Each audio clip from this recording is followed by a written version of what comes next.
And it's a new era in the Twitter sphere. Elon Musk officially took the helm last night, and changes are already afoot.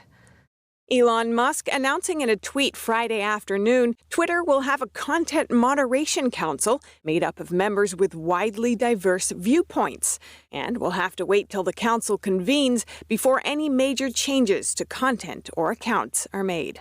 The billionaire entrepreneur completed his $44 billion acquisition of Twitter late Thursday. His first move was reportedly dismissing the company's top leadership, which he accused of misleading him over the number of spam accounts on the platform. There are reports that the CEO, the CFO, and the policy chief have all departed, according to CNBC, The Washington Times, and The New York Times. The deal close puts an end to what had turned out to be a protracted legal battle between the two sides. Musk tweeting, "The bird is freed," and later, "Let the good times roll." The self-described free speech absolutist had long criticized the platform for censoring viewpoints, saying in April it has potential to be a platform for free speech, but needs to be transformed into a private company first. And on Thursday, writing, "It is important to the future of civilization to have a common digital town square where a wide range of beliefs can be debated."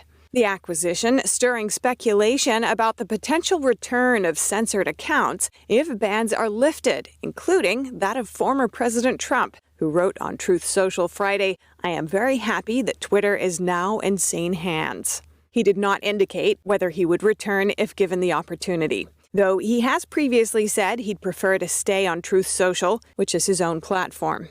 And mixed responses around the globe about the takeover. Indian politician Rahul Gandhi writing, "I hope Twitter will no longer stifle the opposition's voice in India."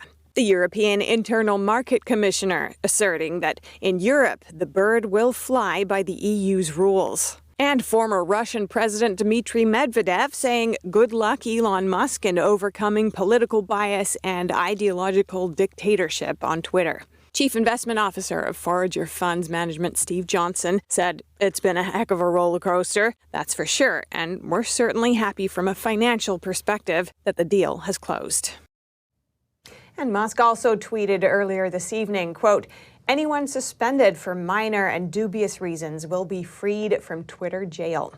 That's in response to Jordan Peterson's daughter asking if the author's account would be unsuspended. And earlier today, I spoke with the founder and president of the Internet Accountability Project, Mike Davis, for his perspective on the takeover. Mike Davis, welcome to our show. Thanks for joining us. Thank you for having me. Now, while free speech advocates are celebrating Elon Musk's Twitter takeover, concerns still remain that, as you've said, free political expression shouldn't depend on the benevolence of billionaires. Tell me more about that. Yeah, so what Elon Musk has done here is great for free speech. It's great for democracy. He's done a great thing here. He's really made a bad investment, it seems, to take a public company private so we can enjoy free speech online without having to worry about censoring ourselves or getting censored based upon our political viewpoints. But what we've seen with these trillion-dollar big tech monopolists, Google, Amazon, Facebook, and Apple, is that they could easily crush these online platforms. We saw this when a couple of years ago when people said to conservatives that if you don't like Twitter, build your own, and Parler did that. Parler quickly got a $1.3 billion valuation, and it was starting to see an exodus of conservatives to Parler from Twitter. And so what happened? We saw Facebook blame Parler for organizing the January 6th riots, even though they were organized on Facebook. Google and Apple kicked Parler out of the App Store duopoly, and then Amazon kicked Parler off the internet and quickly crushed Parler. Now, Musk wants to transform Twitter not just into the global digital town square, but an everything app, something like China's WeChat, but for the world. Are we wading into dangerous territory here with centralization and overdrive, do you think? Well, I think that's been the problem with big tech or any concentration of power, whether it's with the government or it's with private companies. Concentrations of power are dangerous, and they are dangerous to our liberties. They're dangerous to our livelihoods. And big tech proved that over the last 3 years, how they are demonetizing, debanking, kicking people off the online town square. How they make their money, how big tech makes its money is they sell us to advertisers. We are the commodity. They are surveillance companies that surveil everything they can find out about us, our searches, our movements, our likes and dislikes, and then they sell us to advertisers. It is a very lucrative online world, and big tech has the power to cancel people from that world, and that cannot keep happening. And some Twitter users are alleging now that Musk has access to evidence of political crimes with this takeover. What do you think he could learn about Twitter's censorship, and do you expect that he'll make that information public? Well, Jen Psaki very proudly proclaimed when she was the White House press secretary that the Biden White House, including Tony Fauci, is colluding with big tech to censor, silence, and deplatform those who dared to question the science, those who dared, doctors and scientists and policymakers who dared to question Tony Fauci during COVID. All these people ended up being correct, but Twitter censored these people on behalf of the Biden administration, and that is a First Amendment violation. When you are working with the federal government, when you're working with the White House and the Biden administration to kick people off of platforms based upon their viewpoints, that is clear, very clear censorship and political discrimination, and that could be criminal. You're saying legislative action is still needed to secure internet freedom. What would that look like in your view?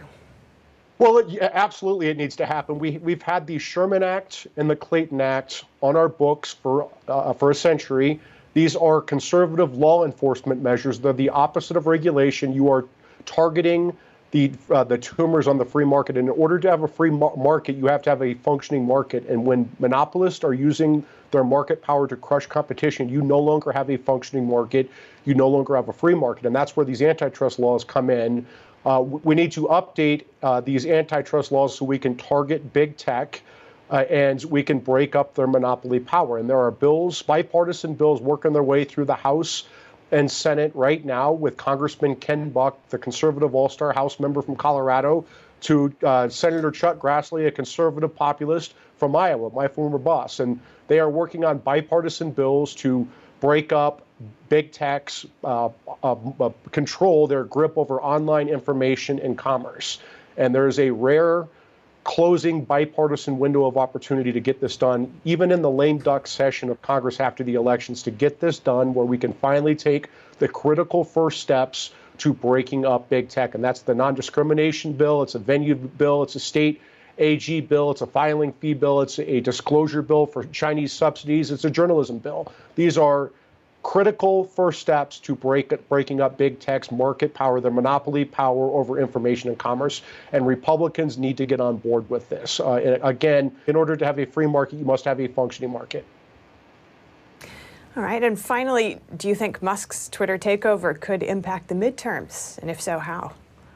Well, it's going to impact it in this way, where the Democrats and leftists won't be able to use the guise of protecting us from misinformation and disinformation or protecting democracy, whatever nonsense they're saying, to bury the truth like they did with Hunter Biden's laptop in 2020, when Democrats colluded with big tech and big media to bury the story of clear smoking gun evidence of foreign corruption of the Biden crime family. So they even deplatformed the New York Post, the oldest newspaper in the country, so they can push Biden over the finish line. That will not be able to happen again this midterm election. So that's a good thing.